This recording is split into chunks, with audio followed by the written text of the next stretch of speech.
Welcome to Alcohology. I wonder why they call it a cocktail. Yes, I'd like to know more about the Venus vinifera. I'm very interested in the terroir. We talking about 2 carbon, 6 hydrogen, and 1 oxygen atom. We talking about ethyl alcohol. This episode, Buffalo Trace. If you go back a few thousand years, the Kentucky River Valley wasn't home to distillers or farmers. It was home to buffalo. Enormous prehistoric herds that carved deep paths across the landscape, the same paths they walked generation after generation. These trails were called traces, and one of those traces led straight to a natural river crossing in Frankfort, Kentucky. Fast forward to 1775. The U.S. isn't even a country yet, and some settlers realize this buffalo crossing is the perfect spot for farming and milling. And where there's grain, there's always one guy who says, hey, we should ferment that.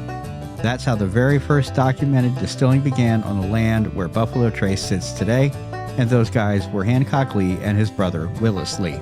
By 1812, a proper distillery was built by Harrison Blanton, and over the next several decades, the site bounces between owners who upgrade the equipment, build better warehouses, and occasionally burn it down, because in the 1800s everything caught fire at least twice a year. But the place kept rebuilding, kept refining, and kept producing. And then, in the 1870s, bourbon gets its first true reformer, Colonel Edmund Haynes Taylor Jr. Yep, E.H. Taylor. Taylor buys the distillery and renames it OFC, Old Fire Copper. He also decides that whiskey making should be a science, not a port in a barrel and pray kind of situation. He modernizes the distillery, pushes for federal standards, and becomes one of the loudest voices demanding quality in American spirits. He is a major reason we know what's in our bottles today. Eventually, the distillery ends up in the hands of businessman George T. Stagg. He renames the distillery after himself, industrializes the operation, expands the plant, and installs steam heat in the warehouses, which is likely the first climate-controlled whiskey aging in America.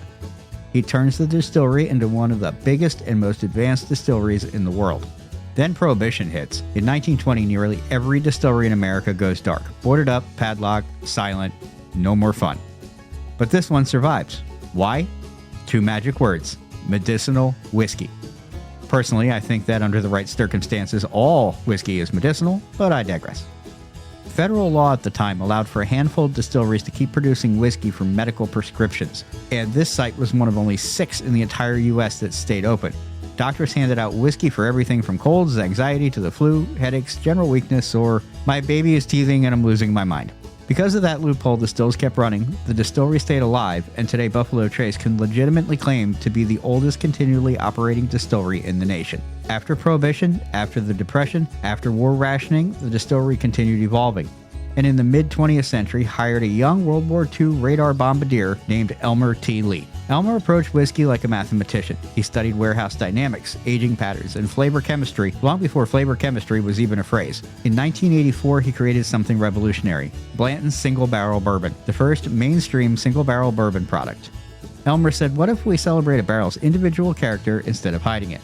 He named it after his old mentor, Albert B. Blanton, and in the process he accidentally created bourbon collector culture as we know it. Blanton's became a phenomenon, and the idea of a premium single-barrel bourbon spread like wildfire.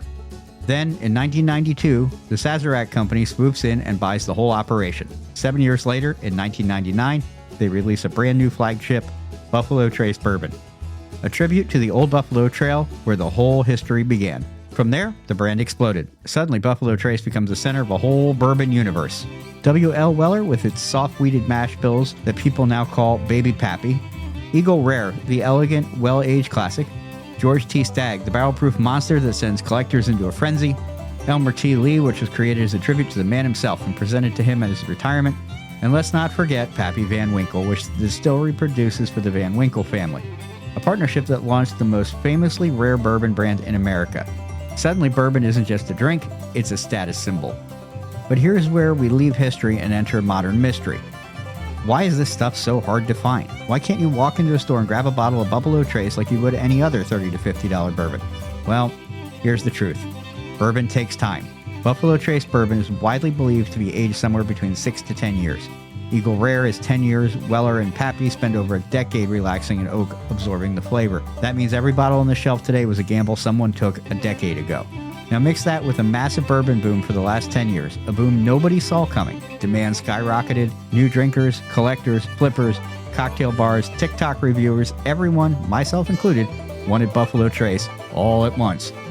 The distillery is expanding, and not in small ways. They've poured more than $1 billion into new warehouses, more fermenters, a second still house, and huge bottling lines. But even new whiskey needs time. You can't rush oak no matter how much money you throw at it. There's also allocation, the system where stores only get a limited amount of certain bottles. Even the Buffalo Trace gift shop has to buy from a distributor like everybody else, meaning they can sell out of their daily stock in minutes, even limiting certain bottles to one person every few months.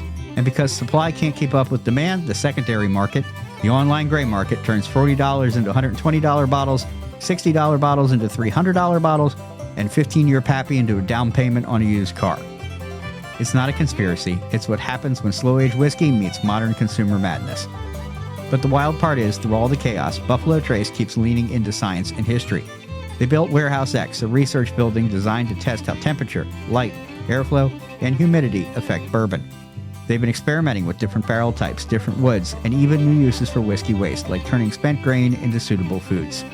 The distillery's historical significance was recognized in 2013 when it was awarded National Historic Landmark status, putting it in the same league as Carnegie Hall, the Empire State Building, and the Hoover Dam, except none of those places give you tasty samples at the end of the tour. Floods, they've survived them. Fires, survived those too. Changing tastes, recessions, Prohibition, survived it all. And today, when you hold a bottle of Buffalo Trace, Eagle Rare, Weller, Blanton's, Stagg, Elmer T. Lee, or any of its cousins, you're holding not just a bourbon, you're holding 250 years of American distilling history. A history shaped by Buffalo Trail's frontier settlers, obsessive scientists, ambitious businessmen, and millions of impatient customers feverishly refreshing their liquor store's webpage every morning. So the next time you score a bottle, remember, you didn't just buy bourbon, you bought a story, one that started with a herd of buffalo and continues with the bottle you are holding. This has been Alcohology. Buffalo Trace class is dismissed. Drink your homework responsibly. This stuff is delicious and really damn hard to find. This podcast is a production of Unfiltered Studios. If you would like to know more about joining Unfiltered Studios, please visit our website at unfpod.com for more information. Would you like to visit the Buffalo Trace Distillery in Kentucky? Give our sponsor, the Poppins Travel Company, a call at 407-494-4070 or visit them at poppinstravelcompany.com. Would you like to suggest something for us to drink? Give us some feedback or have your brand featured on Matt and Friends Drink the Universe? We would love to hear from all of our listeners. Please check our episode descriptions down below for links to send us a text, support the podcast, and visit our merch store. To keep up with our latest news or share your stellar sips with us, please like and follow Matt and Friends DTU on Facebook, Instagram, X, TikTok, Threads, Blue Sky, and Reddit. For more information about the podcast and links to all of our episodes, please visit www.mattandfriendsdtu.com. That's mattandfriendsdtu.com. Cheers, friends.